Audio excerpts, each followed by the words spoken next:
बगैँचा स्रष्टाहरूको फुलबारी कला साहित्य र सृजनाको सङ्गम हामी सबैको साझा चौतारी च्यानल सृजना समृद्धि। नमस्कार, म राजु देउपाने, यहाँको साहित्यिक र सञ्चार दुनियाँको एक साथी। आज यहाँको अगाडि म एउटा फरक विषयवस्तु लिएर उपस्थित भएको छु। तर त्योभन्दा अगाडि यहाँलाई अनुरोध गर्न चाहन्छु, यदि यहाँले हाम्रो च्यानललाई सब्सक्राइब गर्नुभएको छैन भने सबभन्दा पहिला सब्सक्राइब गरेर साथ दिनुहुन म अनुरोध पनि गर्दछु। च्यानल सृजना समृद्धि हो। यो च्यानलबाट हामीले नेपाली साहित्यका विभिन्न विधाहरूलाई, नेपाली साहित्यमा खोज अनुसन्धान अनि विभिन्न भाषागत विषयवस्तुहरूलाई, भाषा संस्कार संस्कृतिका कुराहरूलाई अगाडि ल्याउँदै आएका थियौँ र समाजमा घटेका विभिन्न घटनाक्रमहरूलाई पनि अगाडि बढाएका थियौँ। तर आज म अलिकति फरक विषयवस्तु लिएर यहाँको अगाडि उपस्थित भएको छु।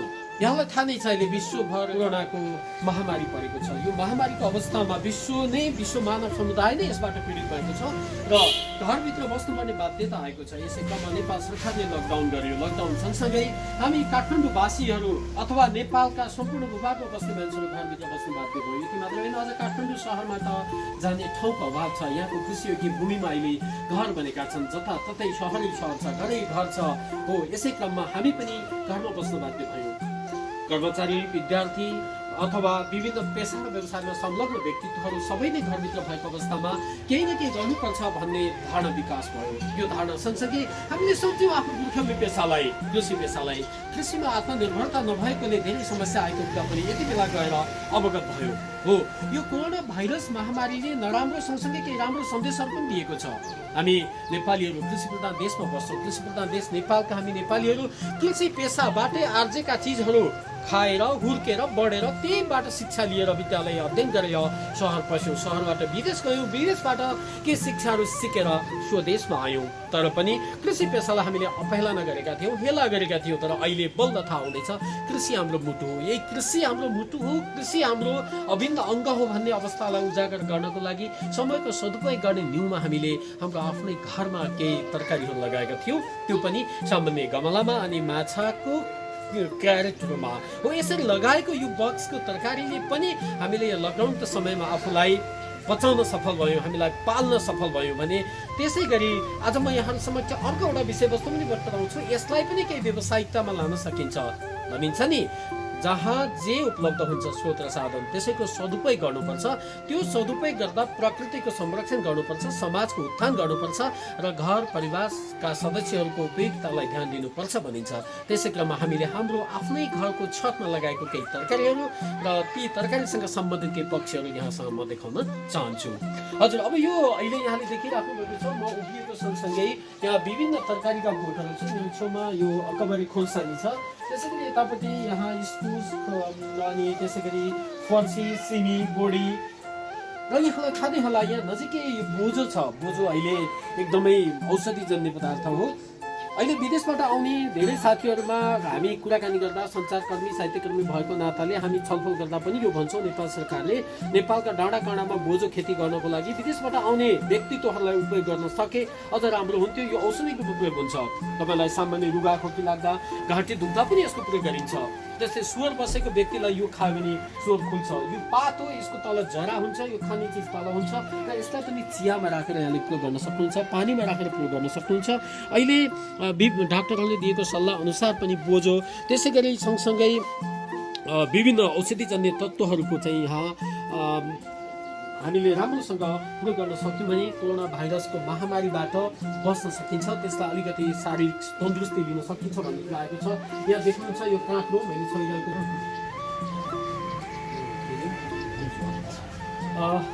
आदरणीय दर्शकबिन, हामीले अहिले भर्खरै मैले यहाँलाई देखाएँ, मेरो छेउमा यहाँ बोजो छ। बोजोको विशेषता मैले तपाईँलाई भने घाँटी दुख्दा खान सकिन्छ, ज्वरो आउँदा खान सकिन्छ, रुगा खोकी लाग्दा खान सकिन्छ। यसको तलको भाग जुन जमिन पनि हुन्छ, तर अहिले यो जमिन माथिको भागलाई पनि हामीले सदुपयोग गर्न सक्छौँ। मैले अघि नै भनिसकेको छु तपाईँलाई, यसलाई चियामा राखेर यहाँले खान सक्नुहुन्छ, तातो पानीमा उमालेर खान सक्नुहुन्छ। यसले पनि औषधिको काम गर्छ र यसलाई यहाँले काटेर यो पातलाई सुकाउन सक्नुहुन्छ, तर छायामा सुकाउनुपर्छ, घाममा यसलाई सुकाउनु हुँदैन। हो, यसै गरी यहाँ सँगसँगै देख्नुहुन्छ काँक्रो छ, यहाँ तिते करेला छ, यता खोर्सानी छ, त्यसै गरी यहाँ फर्सीहरू छ। अनि यतापट्टि सबभन्दा ठुलो कुरो अहिले हामीले यहाँ म तपाईँलाई देखाउँछु, यहाँ गुन्जो छ। यो गुर्जो चाहिँ यो गुर्जो एकदमै शक्तिशाली औषधि हो। यो गुर्जो यो शरीरलाई शक्तिवर्धक छ, त्यसै गरी रोग प्रतिरोध क्षमता यसले बढाउँछ। यसको डाँठलाई प्रयोग गर्न सकिन्छ, यसको बोटलाई प्रयोग गर्न सकिन्छ र विभिन्न औषधि जन्य प्रयोग हुन्छ। ठाउँ परिस्थिति काल अनुसार यसको फरक हिसाबले प्रयोग गरिन्छ, तर रोग प्रतिरोध क्षमताले बढाउँछ। हामीले देख्नुहुन्छ र सिमी मैले यहाँ नजिकै देखाइरहेको छु, फल नै लागिसकेको छ। यो पदिना छ, यो पदिनाबाट चाहिँ यो त एकदमै झन् औषधि जन्य दैनिक प्रयोगमा ल्याउन सकिन्छ। यसलाई अचारको रूपमा प्रयोग गर्न सकिन्छ, औषधिको रूपमा प्रयोग गर्न सकिन्छ, पानीमा मिसाएर खान सकिन्छ। यहाँ देख्नुहुन्छ यो जाइफुल पनि फुल मात्र नभएर यो 12 महिना फुल मात्र नभएर औषधिक रूपमा पनि यसलाई प्रयोग गर्न सकिन्छ। त्यसै गरी यहाँ हामीसँग तितेपाती पनि छ, यो तितेपातीलाई पनि प्रयोग गर्न सकिन्छ। यसरी हामीले आफ्नो घरको छतमा विभिन्न खालका औषधि जन्य अनि तरकारी जन्य फलफुलका बोटहरूलाई लगाएर तरकारीका बोटहरूलाई लगाएर समयको सदुपयोग पनि गऱ्यौँ भने हामी आत्मनिर्भरतातर्फ पनि अगाडि बढिरहेका छौँ। म यहाँलाई बाँकी अरू तरकारी र हामीले के गर्न सक्छौँ भन्ने कुरो अलिकति देखाउँदैछु। मैले अघि यहाँलाई भनिसकेको छु, अरू बाँकी चिजहरू पनि म यहाँलाई देखाउँदैछु। कौसीमै लगाएका चिजहरू फर्सी हो, यो काँक्रो हो, यो सिमी हो। त्यसै गरी यहाँ अदुवा पनि छ, यो अदुवालाई पनि यहाँले यसै गरी बोरामा ड्रममा यसलाई प्रयोग गर्न सक्नुहुन्छ। त्यसै गरी यहाँ सयपत्री फुलहरू अनि त्यसै गरी यो दुबो खोर्सानीहरू यसरी हामीले गमलामा सदुपयोग गरेका छौँ आफ्नै घरको छतमा। त्यसै गरी यहाँले देख्न सक्नुहुन्छ अब यी चिजहरू यसरी प्रयोग गरिरहँदाखेरि हाम्रो समयको सदुपयोग मात्रै भएको छैन, यसले हामीलाई एउटा सुन्दरता अनि त्यसै गरी हरियालीको वातावरण पनि दिएको छ, वातावरण स्वच्छ बनाएको छ। यहाँ देख्न सक्नुहुन्छ यो चाहिँ लालुपाते फुल, यो हाम्रो नेपालको मौलिक फुल हो। यो नेपालको पहाडी भागमा पाइन्छ। हामीले पनि यो काठमाडौँ उपत्यका भए तापनि यहाँ गमलामै भए पनि यसलाई उमारेर अलिकति सौन्दर्यता र आफ्नो संस्कृतिलाई बचाएका छौँ भन्न चाहन्छु। यहाँ देख्न सक्नुहुन्छ यो अनार फली पनि सकेको छ। यहाँ यो गमलामै पनि यसरी गर्न सकिन्छ, ड्रममा पनि गर्न सकिन्छ भन्ने उदाहरण यहाँसम्म म प्रस्तुत गर्छु। त्यसै गरी यो घिउकुमारी हो, यो घिउकुमारीलाई चाहिँ हामीले विभिन्न रूपले खानको लागि औषधि जन्य पदार्थ छालामा लगाउनको लागि पोल्दाखेरि धेरै यसको उपयोगिता छ। यहाँ बोतलमा हेर्नुहोस् यो खोर्सानी यसरी रोप्न सकिन्छ। आदरणीय दर्शकवृन्द, यसै गरी म यहाँलाई देखाउँदैछु यो सयपत्री फुल गमलामा फलिरहेको छ। अनि त्यसै गरी यो चाहिँ तपाईँको यो एउटा औषधि जन्य पदार्थ हो। यसलाई पनि हामीले चाहिँ विभिन्न रोगको लागि प्रयोग गर्न सक्छौँ। यो वनमा पनि पाइन्छ र यो घरमा पनि यसलाई गमलामा पनि यसरी रोप्न सकिन्छ। यो तितो हुन्छ र यसले पेटका विभिन्न रोगहरूलाई काम गर्छ। यसलाई हामी हलेदो भनेर चिन्दछौँ। म यहाँलाई पत्थर चट्टा देखाउँदैछु। यो पत्थर चट्टालाई चाहिँ भनिन्छ स्टोनको लागि यो काम लाग्छ। यसले चाहिँ हाम्रो शरीरमा भएका विभिन्न अङ्गमा भएको पत्थरलाई हटाउनको लागि काम गर्छ, स्टोन हटाउने काम गर्छ भनिन्छ। र यो यहाँ हामीसँग गोदावरी फुल पनि लगाएका छौँ। यहाँ अर्को फुल पनि छ, यहाँ सुकुन्दा हेर्नुहोस्, यहाँ देख्न सक्नुहुन्छ। यहाँले सुकुन्दा पनि फुलिसकेको छ हाम्रो घरमा। यहाँ हाम्रो मन्दिर पनि छ। मन्दिर सँगसँगै यहाँ देख्नुहुन्छ मन्दिर पस्ने ढोकाको अगाडि धतुरो, जुन शिव भगवानलाई असाध्यै मन परी भनिन्छ र धतुरोको फुल घरमा हुनु उपयुक्त छ, राम्रो छ भनिन्छ। सँगसँगै यहाँले देख्न सक्नुहुन्छ यो पारिजातको बोट स्वर्गबाट पृथ्वी लोकमा विशेष ठाउँमा मात्रै पाइन्छ, हतपत्तै उम्रदैन भन्ने एउटा किम्बदन्ती छ। त्यसै गरी यहाँ उखु, तपाईँलाई थाहा छ यी चाहिँ धेरै धार्मिक हिसाबले पनि उपयुक्त मानिन्छ। केरा फल्न लागिसकेको छ, पसाउन लागेको छ। यो हामीले सानो बोटलाई एउटा बोरामा लिएर हाम्रो घरको छतमा इँटामाथि बोरा राखेर त्यसमा रोपेका थियौँ। आज यो पसाउन लागिसकेको छ, यसमा पात हराएर भएर भएको छ। यहाँ पनि धतुरो छ, यता तपाईँको हकबरे खोर्सानी छ। त्यसै गरी यहाँ अरू फुलहरू, यो हाम्रो तुलसीको मठ हो। यो तुलसीको मठमा तुलसी हामीले सानो बिरुवा हुर्काउँदैछ र यो तुलसीको मठको वरिपरि यो फुल आफै नै यो 12 मासे फुल जस्तो लाग्छ मलाई। यो 12 मासे फुल चाहिँ चारैतिर तुलसीको वालबाट आफै बोट उठेर बाहिर फुलिसकेको छ।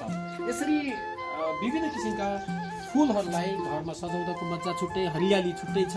काठमाडौँको ठाउँमा अथवा सहरी इलाका जहाँ जहाँ पनि अहिले त सहर बाक्लो भइसकेको छ, व्यस्त भइसकेको छ, कङ्क्रिटको जमिन भइसकेको छ, यस्तो अवस्थामा आफ्नो घरको छतमा यसरी हरियाली बनाउन सक्यौँ भने पक्कै पनि तपाईँले के कति खान पाउनुहुन्छ, प्रयोग गर्न पाउनुहुन्छ त्यो आफ्नै ठाउँमा होला, तर यसले तपाईँको स्वास्थ्यलाई, तपाईँको वातावरणलाई यसले राम्रो बनाउँछ भनिन्छ नि। बिहान उठ्ने बित्तिकै सबैभन्दा पहिला हरियाली हेर्न सक्यो भने आँखाको ज्योति राम्रो हुन्छ।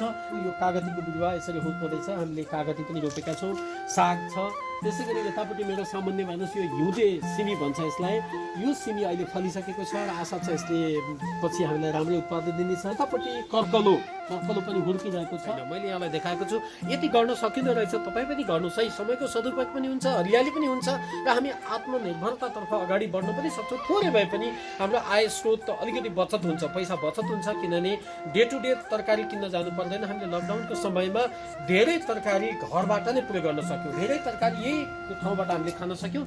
र अब म विशेष तपाईँलाई केही देखाउन गइरहेको छु र अब म तपाईँलाई देखाउने छु। यहाँ यो टनेला जस्तो बनाएर हामीले यसलाई पालले छोपेको छ, त्यो हो कौशी खेतीको बारेमा।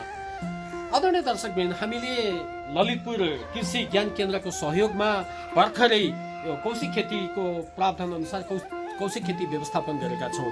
भर्खरै सुरुवात गरेका छौँ, जसलाई यो ठुलो वर्षा पानीको कारणबाट यो सानो बिरुवाहरूलाई आघात नपरोस् भनेर यहाँ टनेला बनाएर पालले यसलाई छोपेर जोगाएका छौँ। म तपाईँलाई पाल खोलेर देखाउँ। मैले यहाँलाई भर्खरै बताइरहेको छु, यो पाल भर्खरै मैले छोपेको पाललाई यहाँबाट झिकेको छु, उगाइरहेको छु। यसलाई यहाँले नबुझिदिनु होला कि यो कौशी खेतीमा यसरी गरेको कौशी खेतीमा पालले छोप्नुपर्छ भनेर। यो चाहिँ हिजो ठुलो वर्षा भएको कारणले यी साना बिरुवाहरू जुन चाहिँ कृषि ज्ञान केन्द्र ललितपुरको सहयोगमा हामीले रोपेका थियौँ, उहाँहरूको प्राविधिकहरू आएर यसलाई व्यवस्थापन गरिदिनु भएको थियो। यहाँ हामीले आफैले घरमा उत्पादन गरेका बिरुवाहरू पनि मिसाएका छौँ, किनभने अहिलेको परिस्थिति अनुसार बिरुवाहरू कम आएका छन् र यो बिरुवाहरू नमरोस् भन्नको लागि यो पालले तत्काल व्यवस्था गरेको हो। तर यसलाई घाम छिर्ने, हावा छिर्ने ट्रान्सप्यारेन्ट भएको प्लास्टिकहरू चाहिन्छ, टनेलाको व्यवस्थापन गर्नुपर्छ। त्यो काम हामीले गर्ने नै छौँ। र अर्कोचोटि तपाईँलाई मैले देखाउने छु। र अहिले मैले भन्न खोजिरहेको चाहिँ के छ भने योभन्दा अगाडि हामीले आफैले जानी नजानी हामी अर्को पेसा व्यवसायमा लागेका मान्छे, कृषिको ज्ञान नभएका मान्छेहरूले आफ्नो गमलामा अथवा विभिन्न आफ्नो लोकल प्रविधि अप्नाएर जसरी तरकारीहरू उत्पादन गरिएका थियौँ, फुलहरू उत्पादन गरिएका थियौँ र यहाँ उखु केरा जस्ता वस्तुहरूको अथवा बिरुवाहरूको हुर्काउने काम, यसलाई फुलाउने काम गरिएका थियौँ, सेवा स्याहार गरिएका थियौँ, फाइदा लिइरहेका थियौँ भने अब स्वयं प्राविधिकहरू आएर उहाँहरूको साथ र सहयोगमा गरिएको यो आधुनिक कृषि खेती अथवा कौशी खेतीले हामीलाई के फाइदा दिँदो रहेछ, यसको उत्पादन कस्तो हुँदो रहेछ यहाँलाई म बताउने नै छु। र यदि तपाईँ पनि यो काम गर्न चाहनुहुन्छ भने यो सजिलो पनि छ, कम खर्चिलो पनि छ। यसलाई नेपाल सरकारले पनि सहयोग गरेको रहेछ, हामीले चाहिँ यसलाई सजिलैसँग गर्न सक्दा रहेछ। यो विषयमा म यहाँलाई पछि पनि जानकारी गराउने नै छु। अब यो कौशी खेतीको बारेमा म केही कुरा बताउँछु यहाँलाई। यहाँले देख्नुभएको छ यो प्लास्टिकका थैलाहरूमा माटो भरिएको छ, तर यो लोकल माटो होइन। यहाँ भरिएको यो माटोलाई हामी कोकोपिट भन्दा रहेछौँ र यो कोकोपिट चाहिँ एकदमै हलुका हुँदो रहेछ, छतलाई भार पर्दो रहेछ, घरलाई भार नपर्ने खालको हुँदो रहेछ। र यहाँले देख्न सक्नुहुन्छ यो चाहिँ यो थोपा सिँचाइको लागि जडान गरिएको पाइप हो र यो ड्रम हो। यो ड्रमबाट यो पाइप हुँदै यहाँ थोपा सिँचाइ हुँदो रहेछ, पानी आफै हाल्न नपर्ने रहेछ। पानी यो ड्रममा व्यवस्था गरिदिएपछि यो सिँचाइ हुँदो रहेछ र बिहान बेलुका मात्र यसलाई खोल्दा पनि हामीले हुँदो रहेछ, अथवा आवश्यकता बमोजिम यसलाई पानी दिने, मल दिने र यसलाई गोडमेल गर्ने गऱ्यौँ भने यसबाट हामी आत्मनिर्भरतर्फ सानो परिवारलाई पुग्दो रहेछ र कौशीमै पनि व्यवस्थित व्यवसायिक खेती पनि गर्न सकिँदो रहेछ। प्राविधिकहरूको भनाइअनुसार चाहिँ यसलाई व्यवस्थित रूपमा अगाडि लान पनि सकिन्छ। तर हामीले चाहिँ यसलाई व्यावसायिकता बनाउने भन्दा पनि आफ्नो परिवारलाई कसरी आत्मनिर्भरतर्फ अगाडि लान सकिन्छ भनेर सुरुवात गरेका छौँ। आदरणीय दर्शक, मैले तपाईँलाई बताइसकेँ कि म यो बिरुवा हुर्केपछि यसले उत्पादन दिन थालेपछि बेला बेलामा यसका अपडेटहरू लिएर पछि पनि आउनेछु। त्योभन्दा अगाडि यहाँलाई अनुरोध गर्छु, यदि तपाईँ यसको उपयोगिता के भयो, यसले के फाइदा दियो र यो अर्को यसको अपडेट कस्तो आयो भनेर थाहा पाउन चाहनुहुन्छ भने सबभन्दा पहिला त हाम्रो च्यानललाई यहाँले सब्सक्राइब गरिदिनु पर्नेछ। यहाँ हाम्रो च्यानललाई यहाँले तपाईँको आफ्नो च्यानल बनाउनु पर्नेछ। त्यसैले म एकचोटि हाम्रो च्यानल सृजना समृद्धि सरस्वती गौतम नामक च्यानललाई यहाँले सब्सक्राइब गरिदिनु सक्नुहुनेछ। हामीलाई यो भिडियो कस्तो लाग्यो, यहाँ हामीले गरेको कौशी खेतीको बारेमा तपाईँका सुझाव के छन्, यो सुझावहरू हामीलाई कमेन्ट बक्समा राखिदिन सक्नुहुन्छ, लाइक गरिदिन सक्नुहुन्छ। र तपाईँलाई जस्तो लाग्छ हामीले गरिरहेको काम ठिक छ या बेठिक छ अथवा उपयोगी छ अनुपयोगी छ, यो विषयमा तपाईँलाई जस्तो लाग्छ जस्ताको तस्तै कमेन्टहरू राखेर हामीलाई हौसला प्रदान गरिदिनु हुनेछ भन्ने अपेक्षा राखेको छु। र यो काठमाडौँ महानगरपालिका वार्ड नम्बर 29 अवस्थित घट्टीकुल अवस्थित हाम्रो आफ्नै घरको छत हो र यो छतमा हामीले यसरी तरकारी व्यवस्थापन गरेका छौँ। अहिले यो बिरुवाहरू साना छन्, यहाँ हामीले विभिन्न खालका बिरुवा रोपेको छ। यहाँ सिमी छ, बोडी छ, घेउला छ, त्यसरी यहाँ चाहिँ अर्को यो भिन्डी पनि छ कागती पनि रोपिएको छ अनि अर्को यो चाहिँ ड्रागन फ्रुट पनि रोपिएको छ। उहाँहरू हामीले कृषि ज्ञान केन्द्रका साथीहरूबाट हामीले पाएका केही बिरुवाहरू पनि थिए। त्यसै गरी यो फर्सी रोपिएको छ। यतापट्टि गएर यो चाहिँ यो हामीले आफै हाम्रो घरमै व्यवस्थापन गरेका थियौँ हामीले पहिले नै, त्यो बिरुवा पनि हामीले यहाँ रोपेका छौँ। यो स्ट्रबेरी हो। आदरणीय दर्शकहरू, जसले यो च्यानल हेरिराख्नु भएको छ, देश विदेशबाट संसारभरिबाट जसले हेरिराख्नु भएको छ, उहाँहरूलाई अनुरोध गर्न चाहन्छु, हामी एउटा सञ्चारकर्मी, हामी साहित्यिक पेसासँग आबद्धित भएका मान्छेहरू अथवा समाजसेवासँग आबद्धित भएका मान्छेहरू, हामी व्यावसायिक रूपमा कृषक होइनौँ, तर हामी पनि त कृषकले उत्पादन गरेको कृषिबाट आएकै चिज खानुपर्छ, किनभने त्योभन्दा बाहेकको विकल्प संसारमा कहीँ पनि छैन। त्यसैले हामी पनि आत्मनिर्भरतातर्फ अलिकति काम गरौँ अनि बिहान बेलुका टेलिभिजन हेरेर गफ गरेर चिया गफ गरेर बिताउने समयलाई कमसेकम आफ्नो घरमा भएको यो छतमा भएको बाली नाली स्याहारेर बिरुवा गोडमेल गरेर बितायौँ भने स्वास्थ्य पनि राम्रो हुन्छ, मन पनि राम्रो हुन्छ, धन पनि राम्रो हुन्छ। यसले तपाईँको दैनिक हुने तरकारीको खर्चलाई बचत गर्छ। अर्कोतर्फ तपाईँलाई सन्तुष्टि पनि दिन्छ भने आत्मसम्मान पनि बढाउँछ र अरूको लागि उदाहरणीय पनि प्रेरणायुक्त पनि बन्न सक्छ भन्ने अनुरोध गर्दै म अहिले तपाईँलाई फेरि पनि अनुरोध गर्छु, हाम्रो च्यानललाई सब्सक्राइब गरिदिनुहोस्, लाइक कमेन्ट सेयर जे गर्न मन लाग्छ गरिदिनुहोस्। यदि तपाईँलाई यो राम्रो लागेमा, उपयुक्त लागेमा र अरूको लागि पनि प्रेरणा हुन्छ, साथ सहयोग हुन्छ भन्ने लाग्छ भने गरिदिनुहोस् भन्दै यो बिरुवाहरू हुर्किसकेपछि केही दिनपछि म फेरि तपाईँलाई यसको जानकारी दिन आउनेछु। र यदि तपाईँ पनि कौशी खेती गर्न चाहनुहुन्छ भने हामीले कृषि ज्ञान केन्द्रहरूमा सम्पर्क राख्न सक्नेछौँ र तपाईँले मसँग पनि सम्पर्क राख्नुभयो भने म पनि तपाईँलाई यसबारेमा केही कुरा बताइदिनेछु, सम्बन्धित विज्ञहरूसँग भेटाइदिनेछु र यो गर्नको लागि के गर्नुपर्छ भनेर यहाँलाई सहयोग र साथ दिनेछु। यिनै कुराहरू व्यक्त गर्दै अब समय र परिस्थिति अनुसार अहिले बर्खाको समय छ, यसलाई केही जोगाउनुपर्छ। यो पानी परिरहेको छ।